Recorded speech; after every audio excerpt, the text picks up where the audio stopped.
Another poor refereeing decision in the DStv Premiership, this time benefiting Orlando Pirates, who have been a victim of poor refereeing in the 2023-2024 season. Now, let's talk about it. Hello and welcome to all Mzansi. As I'm going to be talking about this situation, engage with me in the comment section and tell me what do you think about this situation in the game between Orlando Pirates and Royal AM.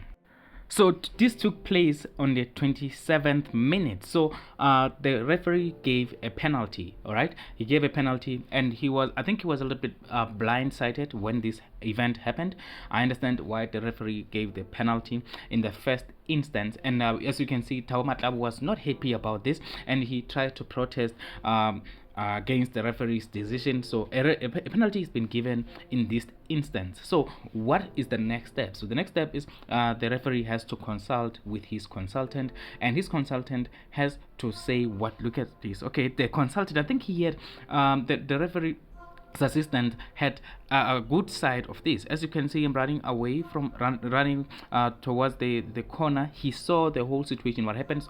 So which is why the referee is going to him and asking him for his opinion. What did he see? And now it looks like after consulting with his assistant, the assistant also said that the contact was in the box. So let's talk about it here. What do you think happened here?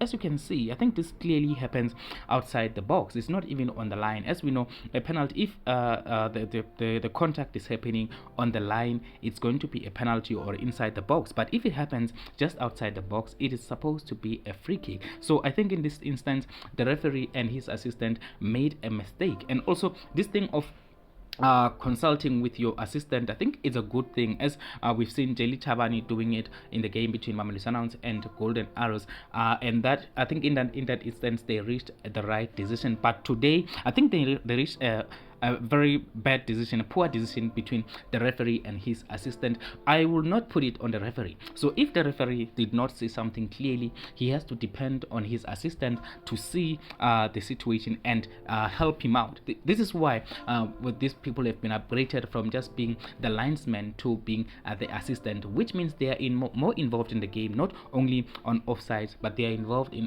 everything that happens in the game. They always have an input, and if they see something that the referee does not see, they have to tell the referee, they have to let him know on what they see. So the referee did the right thing.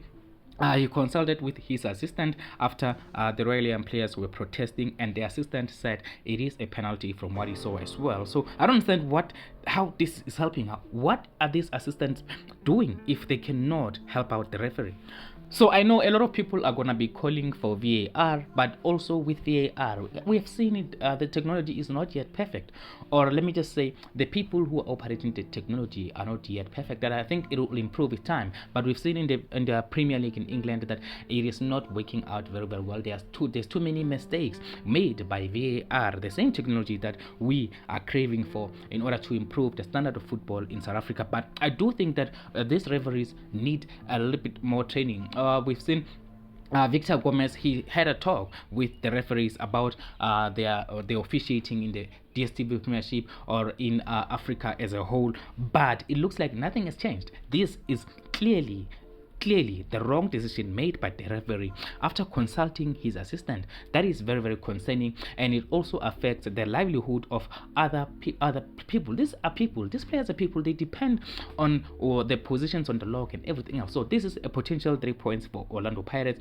And look at a team like Stellenbosch FC. Those players are going to be getting bonuses if they qualify for the CAF Champions League, and a decision like this can lead to Stellenbosch FC not qualifying for the CAF Champions League. So I think this is something that we need to talk more about, and we need to voice out our opinions on this. This was clearly the wrong decision taken by the referee, and something has to be done about this. There has to be repercussions. There has to be something done in order to make sure that these referees and their assistants step it up. But I do think that the assistant really made a bad decision in this one, because the referee went to him. He told him that he did not see the situation clearly, but he thinks that the contact was inside the box.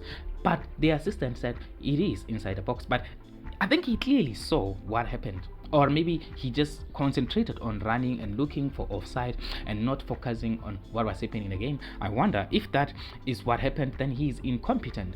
incompetence has to be talked about, and that is what I'm saying. These referees, something has to be done about this. I know Orlando Pirates fans, I'm not saying that this has anything to do with corruption or anything like that, but I'm just saying this is wrong. Even though today I know Orlando Pirates fans will be happy because for the first time this season, poor refereeing decisions have actually benefited them. They have been a victim of poor refereeing decisions for a long time now in the DStv Premiership, especially in 2024. So tell me what you think about this situation. What do you think should be done about these referees? Do you think VAR is the solution, or do you think there is another solution that can be implemented to make this league better? We have one of the best leagues in Africa, but this poor refereeing is going to really taint the name of our good league. So give me your thoughts on this, and also leave a like on the video if you like this update.